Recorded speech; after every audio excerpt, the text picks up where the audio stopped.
Okay, if you want to get yourselves comfortable. There's one story that I think many of you would have heard, and it's one that's quite well known. It just so happened that just before the last rains retreat, I actually came across that little sutta where the Buddha actually mentions that particular story. And sort of chuckled to myself, sort of couldn't help laughing, because the story, as many other stories, got quite twisted as time went on. And the way I remembered it was quite different from the way that I actually realized it truly was when I read the sutta and the way the Buddha actually talked about that story. And so before I get into the actual story itself, I just want to, make a point of perhaps pointing out that is very much something that happens all the time. Stories get told, and then they get told again, and get told again, and little bits and pieces fall away, and here and there other little bits and pieces are added.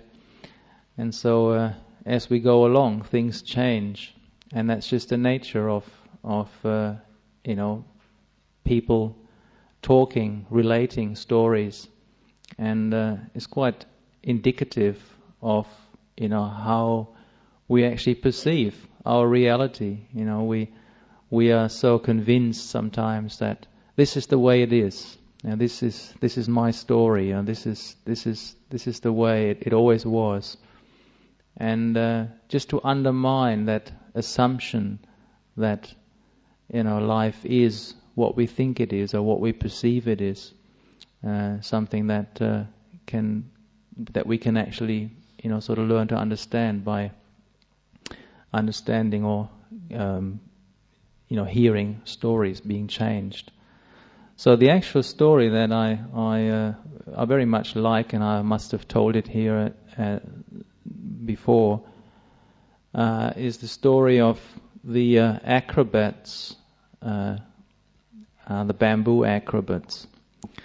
And I thought just to do things a little bit different tonight, I actually, because it's only a very short sutta, I actually read it out and just make it up as I go along, say a few things as I go along.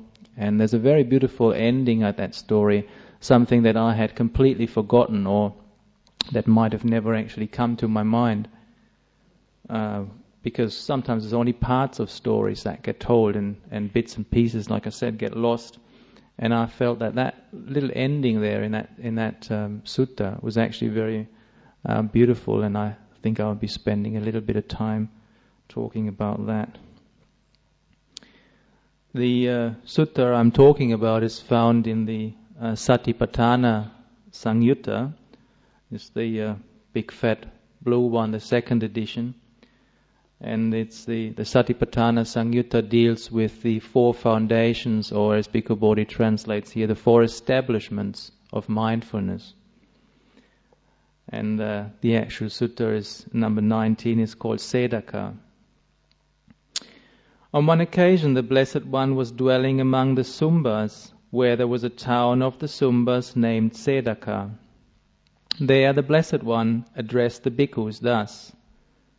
The Buddha talked to the monks. It's a sutta that is addressed to the monks here. Bhikkhus, once in the past, an acrobat set up his bamboo pole and addressed his apprentice, Medakatalika, thus. Come, dear Medakatalika, climb the bamboo pole and stand on my shoulders.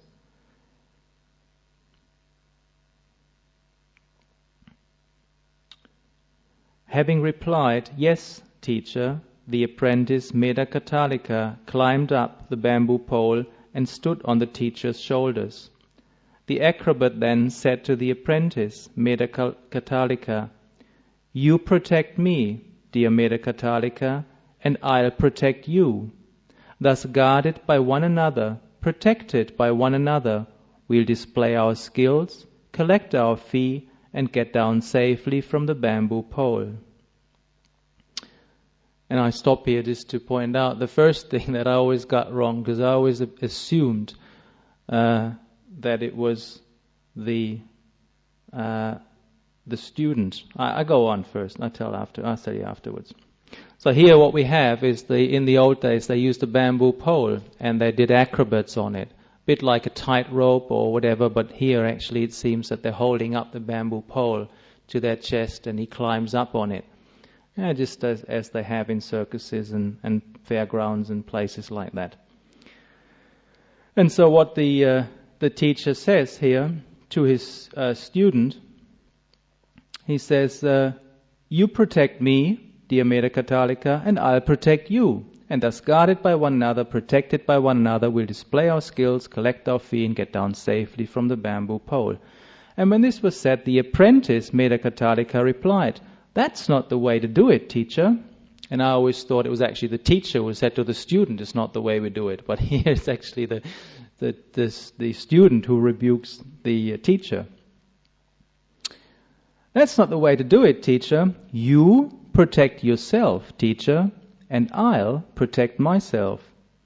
And thus each, self-guarded and self-protected, will display our skills, collect our fee, and get down safely from the bamboo pole. Quite interesting, isn't it? But I'll talk about that later, because sometimes we assume that we have to look after others and the others have to look after ourselves. But here it's actually saying, you look after yourself, I look after myself, and are self-guarded and self-protected. We do our job and get safely off the bamboo pole. And so the Buddha used that simile, and then he goes on. That's the method there, said the Buddha.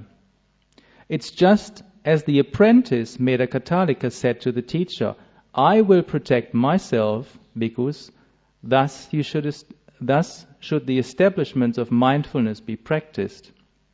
I will protect others because thus should the establishments of mindfulness be practiced. Protecting oneself because one protects others. Protecting others, one protects oneself. And so here the Buddha is using that simile because he's teaching the four foundations of mindfulness. And he doesn't go into detail, and that's not the point of the talk tonight either. But the Buddha uses it to say that we have to assume responsibility, for ourselves. Yeah? And so by protecting ourselves, we protect others. And by protecting others, we protect ourselves. And how is it, bhikkhus, that by protecting others, one protects... And how is it, bhikkhus, that by protecting oneself, one protects others? By the pursuit, development, and cultivation of the four foundations of mindfulness. It is in such a way that by protecting oneself, one protects others. So just in brief, quickly, because again, it's not the point of the talk this evening, the four foundations of mindfulness. Once mindfulness is established, based on sense restraint, the mind gets its first whiff of being in power and having mindfulness, where the mind is no longer dragged around by the senses of sight, sound, smell, taste and touch. We actually have the mind solid and firm. And so that mindfulness then, the Buddha says, is to be directed towards four things. Towards the body, the body being, what is procreated by mother and father, made up of the four great elements of earth, air, water and fire, and which is subject to dissolution, to basically being worn away to old age, sickness and eventual death. So that is the first one, the body of ours. And secondly, the feelings which arise, being pleasure, pain and neutral. So we always have either one of these three kinds of feelings. Now it's pleasant, now it's unpleasant, now it's neutral. So directing the mindfulness to those feelings. And thirdly is the mind, or the state of mind, and mind objects. So without going into too much detail, those are the four foundations of mindfulness, and many of you who've been around for a while would have, of course, know them as being, as the Buddha said, the path to liberation, or one of the most important ways anyway. So how is it, bhikkhus, that by protecting oneself, one protects others? And the Buddha says, by the pursuit, development and cultivation of these 4 foundations of mindfulness. Because when we guard ourselves, cultivate those foundations of mindfulness, then we protect ourselves, and thereby we actually protect others. And how is it, bhikkhus, that by protecting others, one protects oneself? And that is the part I was talking about in the beginning. By patience, harmlessness, loving kindness and sympathy. It is in such a way that by protecting others, one protects oneself. I will protect myself, bhikkhus, thus should the establishments of mindfulness be practiced. I will protect others, bhikkhus, thus should the establishments of mindfulness be practiced. Protecting oneself, bhikkhus, one protects others. Protecting others, one protects oneself.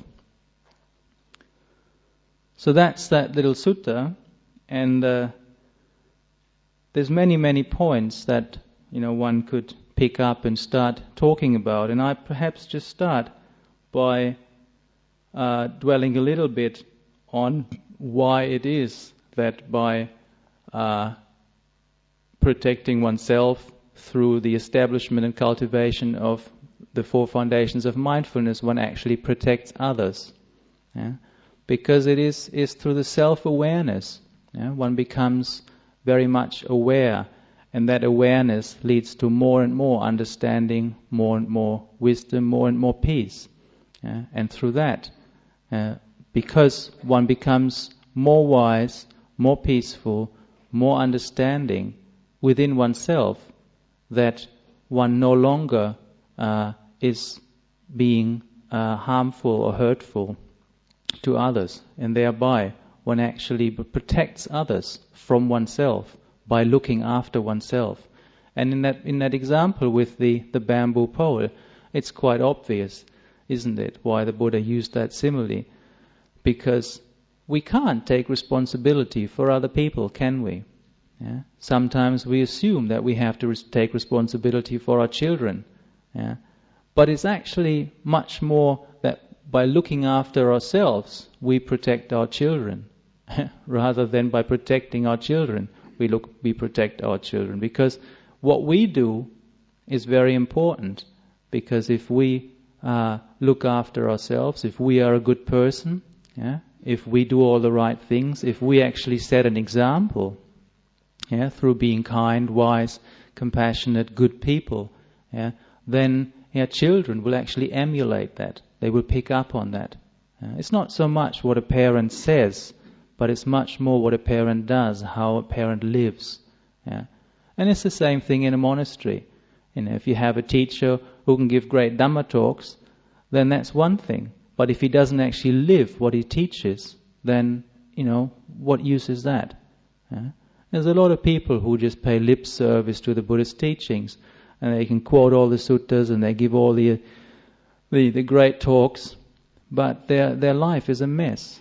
Yeah? They're not actually, living the Dhamma, they're not living the teachings. Yeah? And so we have to really take responsibility for ourselves. And in the example here with the acrobat, if he were to always look out for his apprentice, he'd be toppling over, or he would be unmindful, and he wouldn't actually be doing what he needs to be doing in order to protect himself. Which that is the way to protect others. A very profound, very beautiful, important little teaching here. And so, if we take the mindfulness as a more general thing, not so much here going into detail as to directing it to the 4 foundations of mindfulness, because that would be a talk in a different direction than from what I intended tonight. But just using the mindfulness in and of itself, the basic mindfulness quality, we all, if we have been practicing for a while, know that how much more illuminated life becomes, how much more bright the mind becomes, how much more happy and joyful and cheerful and perceptive we become when the mind has that mindfulness, that quality of mindfulness. And obviously the best way to cultivate that mindfulness quality is to always be in the present moment, isn't it? Because the more we allow the mind to run off into the future, the less we are present in the moment, and the less we are actually mindful of what's going on.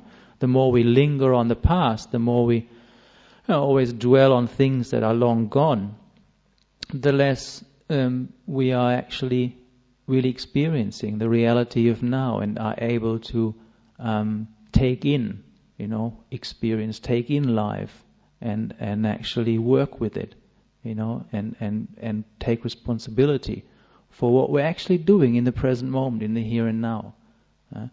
The mind, based on delusion, is always going out, away from the reality of now. We're always craving or assuming that we have to go somewhere in the future. So the mind is constantly projecting into the future, or it is constantly hanging in the past. And it's so vacillating between past and future all the time. And so we're actually never really getting to feel or taste or experience the reality of now. And from those of you who study or do work or have to listen to sermons or lectures or whatever, you would remember that the more present you actually were when something was being said, the more easily you recall it afterwards. And there again we have those two aspects or qualities of mindfulness going hand in hand, where the more present we are, the more we actually remember later on. So memory and mindfulness actually go together. Very important.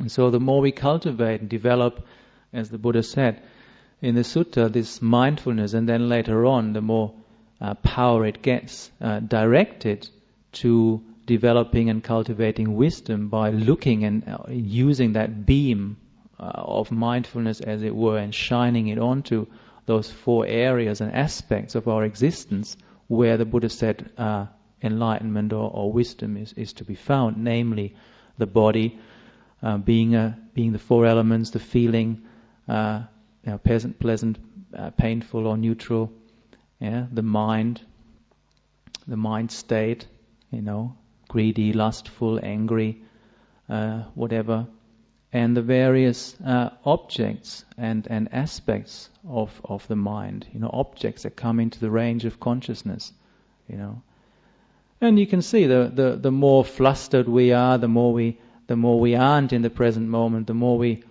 are always scattered, the less we actually are able to perceive something like a thought, for instance, as a thought. Most of us, when we try to meditate, it's very difficult when I say at the beginning of the meditation to take away your interest from the thinking mind. You can sort of say that to yourself rationally, can't you? But can you actually do it? And of course we can't, because the mind is a conditioned thing. It's conditioned to think. And that's why I also said, it's not don't suppress the thinking mind, because you can't do that. You can't just force the mind to stop thinking. It doesn't work that way. But it is a gradual recognition or realization of what thinking actually is. The more mindful we are in the present moment of this process of thinking, the more we actually understand it's a conditioned process. Something clicks here and that particular thought arises. Something clicks over there and that particular thought arises. Some feeling arises in the body and that thought arises. Somebody says this and then that thought arises. So it's always conditioned. So the process of conditionality, to understand that, is really what these four foundations of mindfulness are supposed to expose. To realize that there is not some self in there which controls or has the power to change things at will. But actually realizing that we are creatures of habit. Over many, many lifetimes, and certainly over this lifetime, we've created certain habits, and those habits, they stick with us, don't they? but they are subject to being changed. They can be altered. They can be trained. The mind is something that can be trained, and that is why we are here, isn't it? We're here because we recognize that we have to take responsibility for ourselves. We can't assume that someone else is going to work it all out for us. It doesn't work that way. We are the owners of our karma. We create our own misery and we create our own happiness through our own delusion or our own wisdom and the peace and calm and whatever other beautiful qualities come little by little with practice. And so then, having said that by protecting oneself, one protects others, namely by cultivating those 4 foundations of mindfulness, then the Buddha says, he turns around, he says, well, how do I protect myself by protecting others? Because remember, at the end he says, by protecting oneself, one protects others, and by protecting others, one protects oneself. And so the interesting bit that I had completely forgotten was the bit where the Buddha actually says here, how by protecting others do I protect myself? And then he uses he tells about these four beautiful qualities. The first one, who remembers? That wasn't the first one. See, you didn't really listen. Your mindfulness wasn't sharp. You weren't really in the present moment when I read that sutta. See? Alright, here you are. Now the first one was patience. And the second one was harmlessness. And the third one was loving kindness. And the fourth one was sympathy. And I thought it'd be a nice opportunity just to talk a little bit about those qualities, because the Buddha very appropriately obviously says that by protecting others, one protects oneself. So how do we protect ourselves? By protecting others through cultivating those 4 qualities of patience, harmlessness, loving kindness, and sympathy. Because it is very much what we give out to people, or how we react to life, or what we project into the world, which we'll get back, isn't it? What goes round comes round, in other words. So it's very important how we actually interact with the people around us. And it's how we actually interact with the people around us which either protects us, because we're protecting others, again, through being patient, for instance. If we are patient, then we're actually protecting other people from our impatience, isn't it? To put it simply. And by protecting other people from our impatience, we protect ourselves, because if we give out positive things, such as patience, then that will eventually come back at us, isn't it? And that quality of patience, to kind of look at that and dwell on that for a moment. What is it actually? There's another very, very well quoted saying by the Buddha, where he says, patience and endurance, or patience is the supreme, I think one translation is scorcher of defilements, or weapon against the defilements of greed, hatred and delusion. Because sometimes just by being patient we can ward off so much trouble and so much anguish and suffering, just by being patient, just by enduring, just by bearing with a certain situation. We can actually ward off a lot of trouble, isn't it? And that's why the Buddha said, patience is the supreme weapon against greed, hatred and delusion. If we can just bear with a particular impulse, for instance, and I just had my parents visiting, actually still here. They've been here for the last 3 weeks, and they hired a camper van, and my brother Chitapalo and myself, we went along and we slept in a tent, each had a tent, and they slept in a camper van. And so we went up to Monkey Mire and down as far as Pemberton and had a bit of a holiday with our parents. But holiday is perhaps not the right word, because it was actually quite what's the word?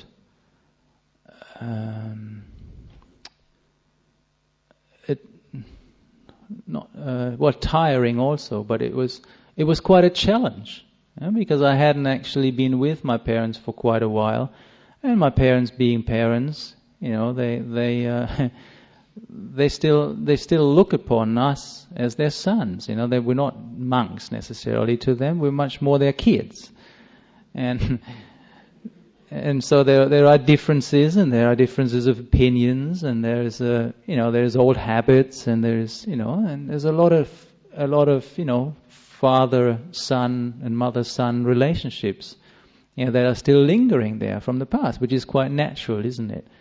And so I noticed that whenever I actually resided or just dwelled with that quality of patience, when things became such that I kind of wanted to react, then it would actually be much more productive and be much more peaceful, and that way you could actually be of much more service to your parents, just through that quality of patience, Because lay people, they come here and they spend a lot of money and they want to see things, They want to see wave rock and they want to see the dolphins, and then they want to see this and that, and that's just what lay people do, isn't it? They want to experience, enrich their lives, and see this and be there and done that and that. And as a monk, you kind of go, well, it's all the same, isn't it?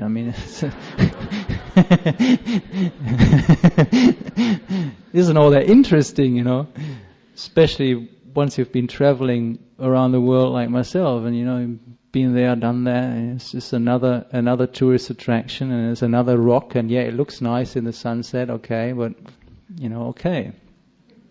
And of course, impermanence also being part of the game. Once again, my mother loved that little zoo by the wave rock there, which I think 7 years when they first went there. It was very, very lovely, evidently, and very beautifully looked after. But evidently they experienced some troubles, and they weren't well funded, and it looked really scruffy, and the animals looked, not so happy. And so there was that aspect of it too. So you drive, what is it? I think 2,000 or 3,000 kilometers back and forth, or maybe not quite that much, maybe 1,500 or whatever it is, and then. For what? And so sometimes, you just rely on that quality of patience. You just sit in this car, and it's sort of noisy, and you're driving along, and it's not particularly comfortable. But the more patient I was, and the more I actually let go of what I wanted to do, the more peaceful and the more beautiful the situation became, and my parents had a lot more energy and fun. So it wasn't really up to me to kind of complain and say, well, what are you stupid lay people doing all the time, and driving around 2,000 kilometers to see a stupid rock in the middle of a desert, And because obviously that that wouldn't have been very helpful, wouldn't have been a very nice thing to do.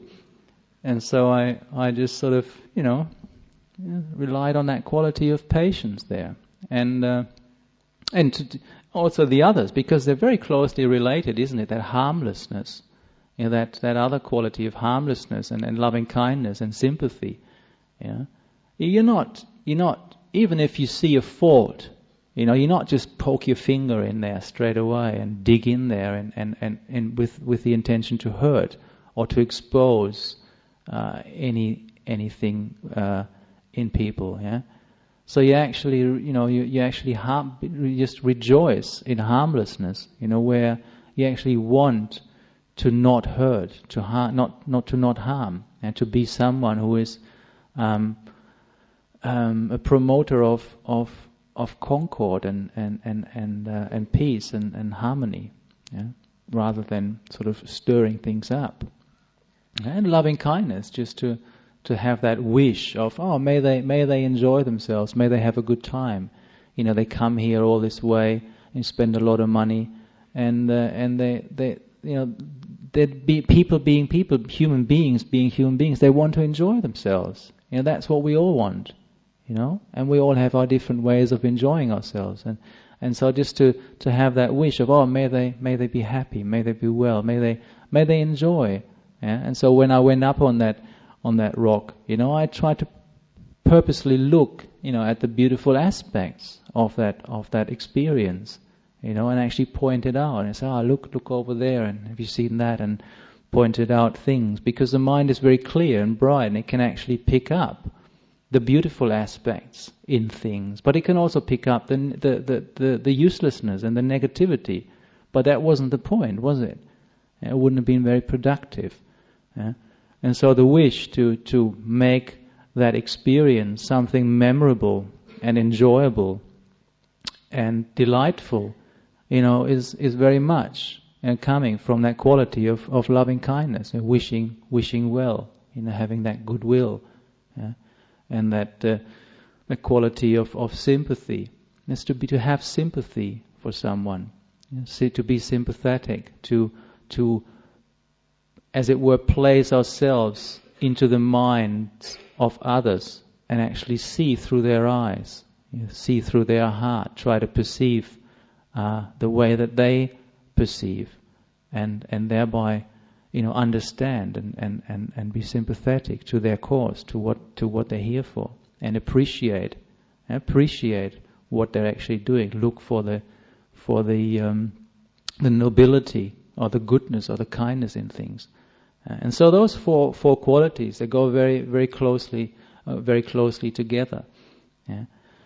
And so in our own lives, or in your own lives, to always be looking to take up the challenge of cultivating and developing something like patience and endurance, and just see what it actually does to the mind, to actually bear with difficulty, to bear with an unpleasant situation, whether it is the heat or the cold, or whether it is flies, or whether it is an unpleasant partner at work, or whether it is the misunderstandings in life, or whatever it is, because we recognize that life isn't perfect. I mean, it's not, we can't expect things to always be the way we want them to be. And so if we then use that quality of patience and endurance, we actually gain in strength in our own mind. Our own mind becomes more strong and more resilient, and we're much less susceptible or susceptible, or whatever the word is, to this irritation which comes up. So the more patience and tolerance and endurance we actually cultivate, the more resilient the mind becomes, and the more we can actually bear with difficulties. If we never actually try to bear with the small difficulties in life, the little things that anybody should be able to endure, then once the big difficulties and the hardships of life come, which to some of us or most of us sooner or later they will come in one form or another, then we just won't be able to cope. And we won't be able to cope. And the more we train ourselves in everyday life with this ability of being patient and tolerant and able to endure, the more we actually brace ourselves for eventual future misfortune. And very, very important. And that's why the Buddha gave such an exalted state to that quality of patience, calling it the supreme weapon to destroy the enemies of freedom and liberation. defilements. And that quality of patience is one that literally we can develop in all situations. There's always something, where we can be a little bit more patient, be a little bit more able to endure. And so try that out, and see how actually that is something which protects other people. See it as a gift that you give to the people around you. Your patience is a gift that you give to other people, and thereby you're actually protecting those people from yourself or the unpleasant sides of yourself, and thereby you actually protect yourself. Because, like I said, the situation with my parents, it was quite pleasant, even though it was sometimes a little bit difficult, and the logistics and the various things. But my parents are very easygoing. I must say that. So very, very good parents, and I'm very, very grateful. And I probably couldn't have wished for better parents, and that's not that's not an exaggeration either. But nevertheless, even at the best of times, there will come times when things get difficult. And with the quality of patience, it actually worked out really well. And that second quality of harmlessness is once again another very important one to point out and pay attention to, because in the world around us we can see increasingly more anger, increasingly more of violence and hurt, and people becoming more and more aggressive because their desires are being frustrated, at all fronts. The reason people become angry, become frustrated, and become, violent is nothing other than the frustration of their own desires, isn't it? Where they don't get what they think they deserve, or what they think they should have, or whatever it is. And so we can see how greed and hatred, go hand in hand. It is the greed that makes us go out and do silly things. But then when that desire or that greed gets frustrated, through circumstances or whatever, then the anger starts to overwhelm the mind. And so we go into the other extreme. And so being someone who deliberately cultivates that intention of harmlessness, being someone who is harmless, who doesn't want to hurt and doesn't want to inflict pain on anyone or anything, then becomes a very very noble, a very, very powerfully spiritual pursuit. Because the opposite of harmlessness is violence, is anger, is hurting, wanting to hurt, ill will. So non-ill will would be perhaps be another way of translating that word of harmlessness. But I prefer that word of harmlessness because it really points out the harmlessness. It's something that people don't usually talk about, or it's something that isn't really a word that goes around, is it? Harmlessness. What a harmless, what a lame kind of guy that is, or something, But but it's actually when you cultivate it, look at it, investigate it, a very beautiful quality of being someone who is harmless. I think I had another word. Maybe I remember it as I go along, but I think I gave a talk on it once, and it was another word that I picked up when I think I looked at a thesaurus and I came up with it. And what was that again?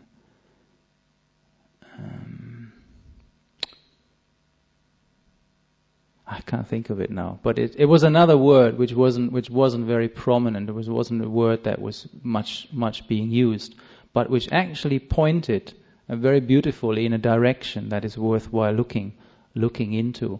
Yeah. So to see and look at our own heart, are we someone who is is harmless, or are we someone who is actually quite aggressive and inflicting pain and suffering? Sometimes just through our speech, or sometimes even just through our thoughts. How do we think? What do we think? What goes on in our minds? Are we gentle? Are we peaceful? Are we someone who is using thought patterns that are promoting harmlessness, or are we constantly thinking in terms of revenge, anger, and so on and so forth?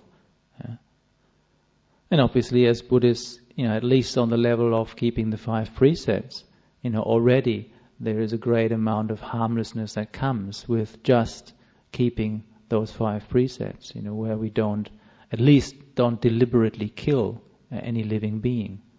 But it's much, much more subtle than that. The 5 precepts are just the basic ground for practice. There's a lot more refinement to be done, because that aggression obviously manifests, as I said, in speech, doesn't it? How do we actually talk with one another? And we all love that kind of speech, which goes to the heart, which is soothing, peaceful, encouraging, uplifting. And we all love to hear those kinds of words. But how often do we hear them? How often do we hear them from ourselves? And I must admit, my speech isn't all that grand either. I haven't, deliberately cultivated the kind of speech that, is always pleasing and beautiful and lovely. Because it's just not my nature. Sometimes I just feel like I'll let it out. But it's not always productive, is it? It's not always productive, because sometimes even though your intention is well thought through, and you might actually be right in what you say or with what you say, but people actually don't pick that up. They don't hear what you're actually saying. They only hear the sound. They only hear the aggression, the underlying tone of what you actually say. So they pick up on the quality of non-harmlessness. They pick up on the aggression, the violence, the tension or whatever. And so you mightn't get across what you want to get across, even though you may be right.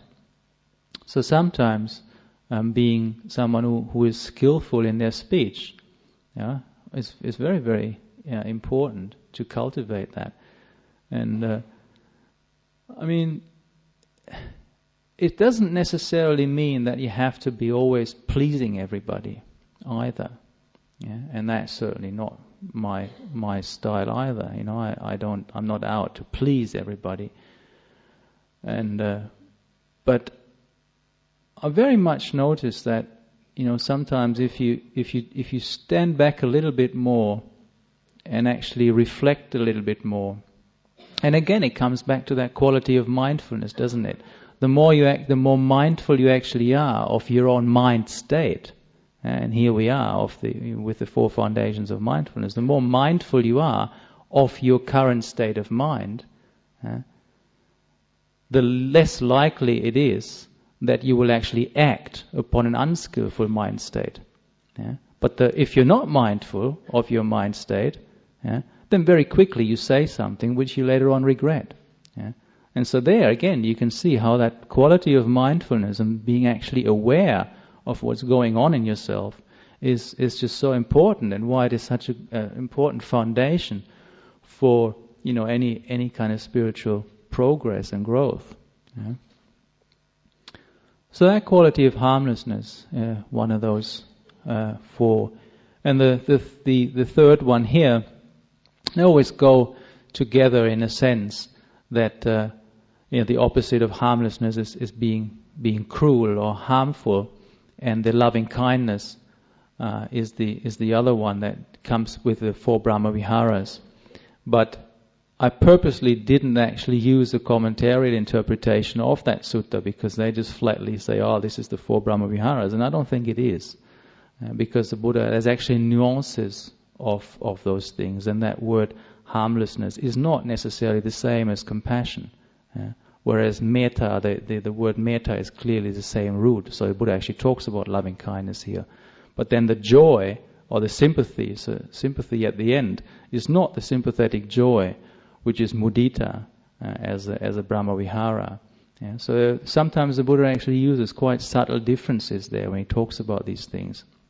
And so the third one here, being loving kindness as such, which is the quality that we all know from the Brahmaviharas, the four the divine abidings or whatever they are translated as, and the cultivation, development of loving kindness is one that is not necessarily, again, something that we have to wait for a formal situation in meditation. Now I'm going to cultivate my loving kindness meditation, and at no other place I kind of bother giving it any thought. But it's actually what the way the Buddha talks about it here and uses it and recommends it is for those things to become attitudes of mind.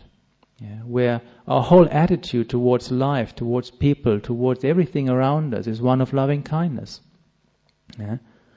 Where it is something that becomes our constant companion, that wish of, may they be well, may they be happy. Yeah? It's like it becomes like it's something that pervades the whole mind. When you first get up in the morning, throughout your day until you go to bed at night. It's like something that can stay with you. It can be cultivated at all times. And someone who is, because if you just look at the ideal, just for a moment, look at the state of the mind of a fully enlightened person. For them, those four Brahmaviharas of loving kindness, compassion, sympathetic joy, and equanimity, just to mention them here, they are balanced and perfected. They are the embodiment of those four qualities. They are there all the time, perfectly balanced. And so we can see that the aim is to develop a mind state or a frame of mind where those qualities are there all the time.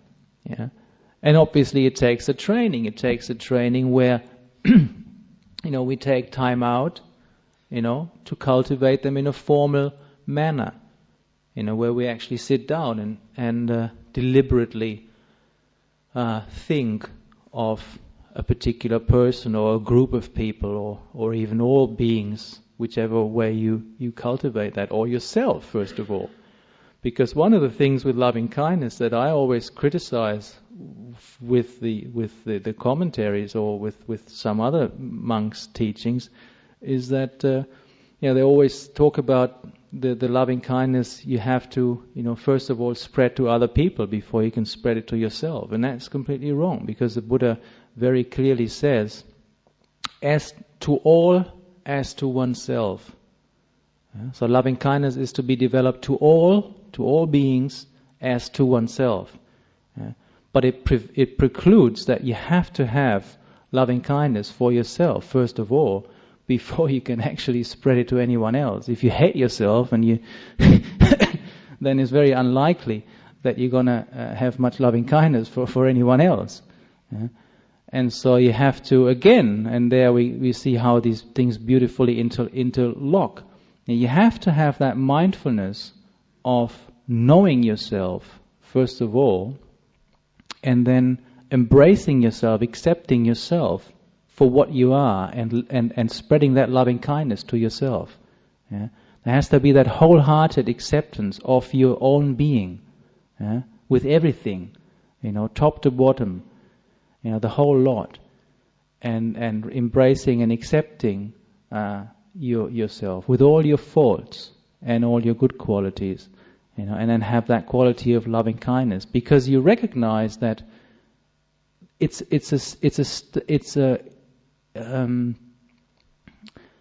not a fixed thing. We aren't a fixed entity that is like this and it's always going to be like that. Yeah? But there's a body and there's a mind, and there's constant change.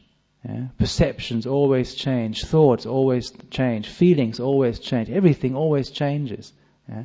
And so with effort, in Buddhism, we can actually change it for the better. Yeah, and that's what spirituality is all about. It's changing to become better people. And so once we have that realization that we're stuck with whatever we have, whether we like it or not, that's just too bad, because that's what we got. Yeah? So that's where we start. So we all have to recognize and realize where we're at, yeah, and then accept that, and then start the practice from there. Yeah? And that's why I sometimes say we're all living in our own world. And every one of us lives in a completely different universe. Yeah? No one has the same thoughts. No one has the same feelings. No one has the same perceptions. Yeah? We're all very different, very individual. But that individuality is nothing to be proud and haughty and stuck up about, because it's impermanent. Yeah? I mean, it's just phenomenon that are conditioned, over many lifetimes, and they're completely subject to change. Yeah? And the idea in Buddhism, obviously, is to first of all change them for the better, yeah, and then recognizing that even the good is still conditioned. Yeah? And that's why the ultimate goal in Buddhism, obviously, is the unconditioned, liberation from all that is subject to rising and passing away.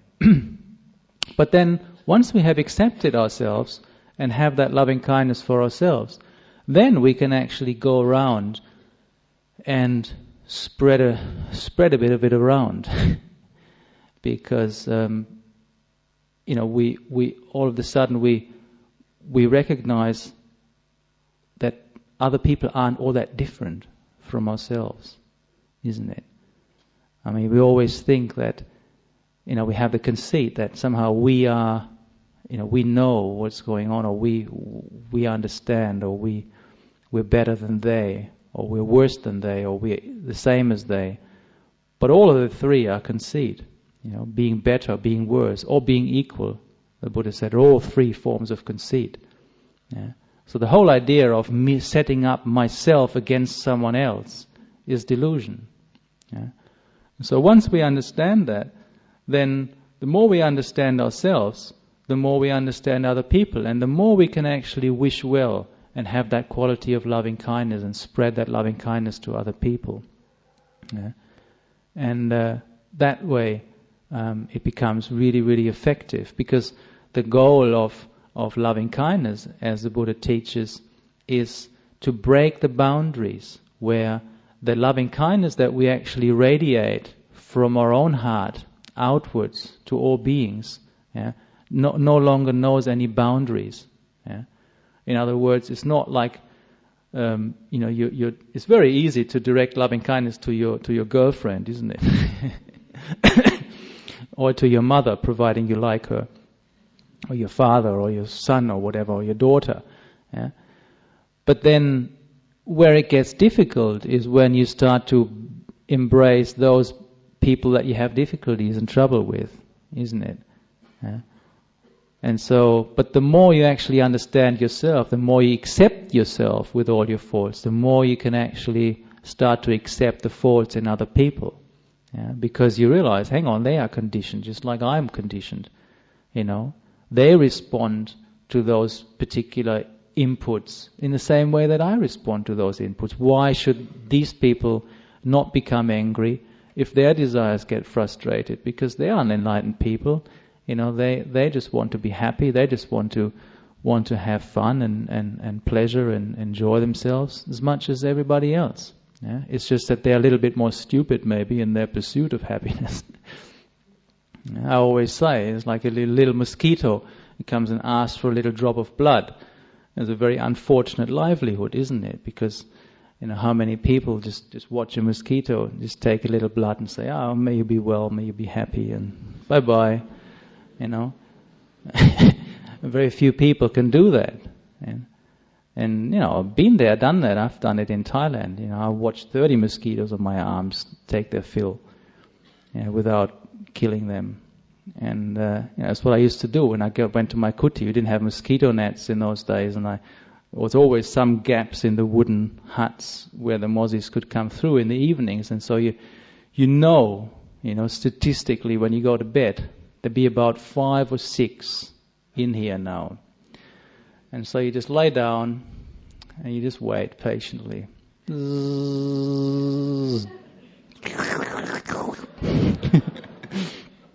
But you know that once you let the 5 of them drink, then you're sweet. Then you can have a good night's sleep. But if you chase them away and you keep chasing them away and you try to catch them, because you can't kill them as a monk, you just won't get any sleep. So you just let them fill, and then that's it. Yeah. So loving kindness is something that we cultivate on ourselves. And then little by little we are able to spread it out to all beings, and it becomes little by little an attitude of mind, where wherever we go, we always have that wish, that heartfelt intention of may they be well, may they be happy. Which doesn't again mean that we agree with stupidity or evil or people doing stupid things. But we recognize that they can't be any other way. They are the victims of their own conditioning as much as we are the victims of our own conditioning. And that's just the end of it. And so if we can accept that, then with forgiveness and loving kindness we can get a lot further in life than with trying to sort of lecture and let alone have ill will and be harmful towards them. And so again, loving kindness is something well worth cultivating. And lastly, the quality of sympathy, where, again, I said a little bit initially about it, where you're actually able to perceive, or you're able to perceive life through the eyes of those around you. You actually deliberately try to put yourself into the shoes or the situation of other people, and you see, well, if I were in that situation, how would I react? What would I do?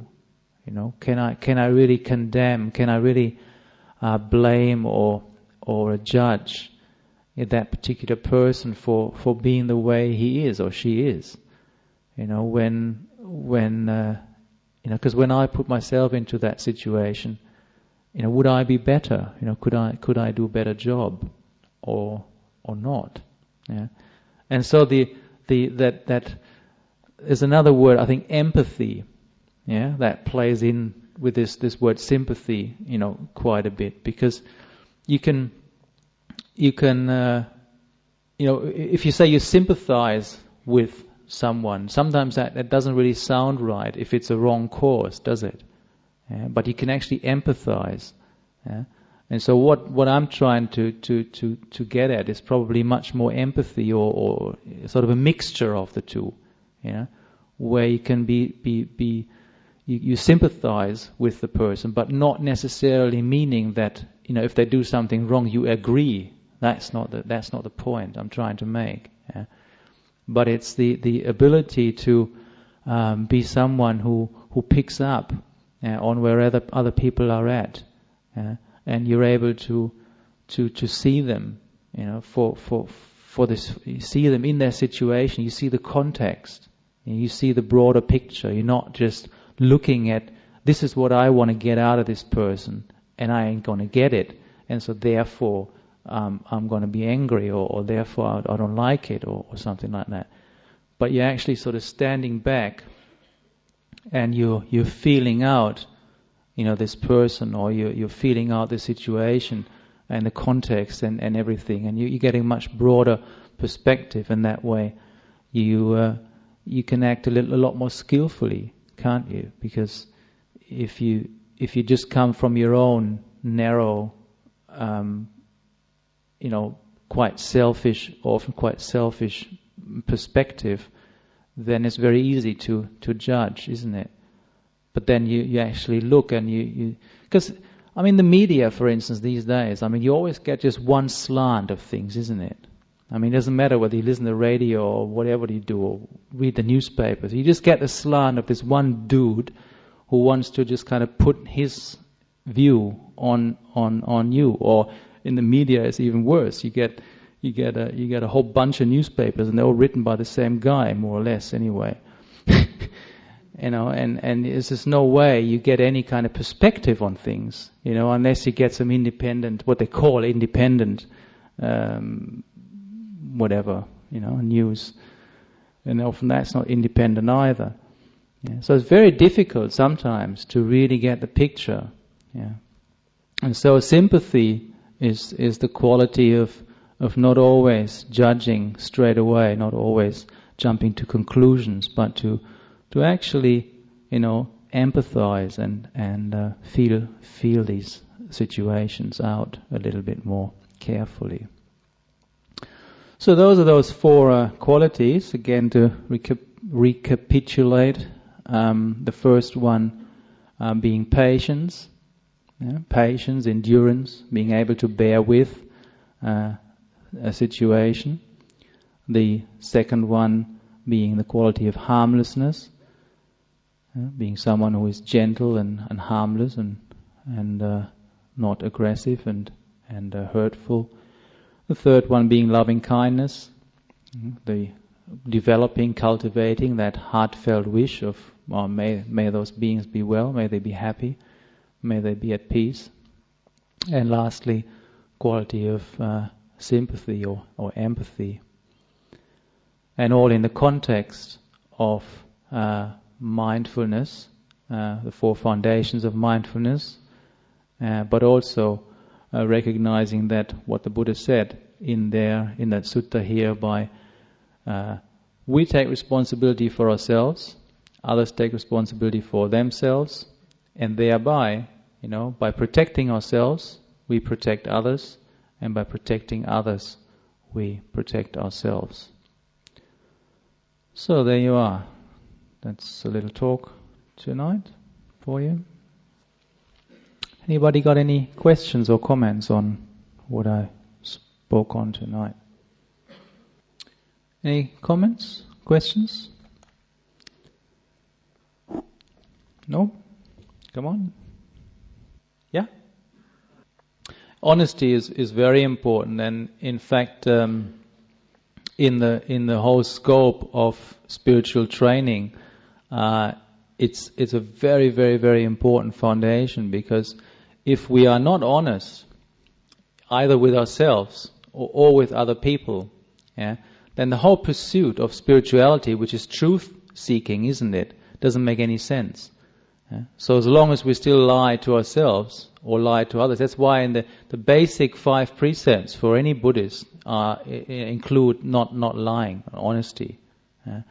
And you're right, that pervades all those qualities, because you have to be someone who wishes for truth, because if you're not seeking truth, if you're not really if you can't set aside sometimes your personal desires and are willing to accept something which is perhaps against your desires, but which is the truth, then that whole spiritual path becomes very, very difficult. So in developing qualities such as patience, or the non-harming, the harmlessness, or the loving kindness, or sympathy, it always precludes that desire or aspiration towards truth, and therefore you have to have enough mindfulness, and it comes back to that quality of mindfulness again, that because if you don't have enough mindfulness to recognize your own desires are actually there in the way, blocking you really looking at the truth. Because a lot of people are just deluding themselves, quite frankly. We're always in denial, as it were. We're always trying to kind of put a certain veil over things so that we don't actually get confronted with the reality. And so quality such as patience, for instance, very much exposes that tendency to deny or to the tendency to not want to see the truth. Because, say the very simple thing with the body. The body is an uncomfortable thing, isn't it? Just to be able to sit here for an hour or half an hour still, it takes a lot of patience, especially in the beginning, if the mind isn't peaceful yet. And so, as long as we're still fidgeting and always scratching and always sort of trying to adjust everything, we're actually not looking at the situation. We don't have enough mindfulness to look squarely at what this situation actually is. This body being an unpleasant situation. Feelings always changing. The mind being all over the place. Thoughts being like this, being like that. So I'm not sure whether that's going in the direction that you were thinking of, but certainly that truthfulness is a very important quality. Do you want to come back on that, or is that okay? That's good. Any other comments, questions? Okay, pass on.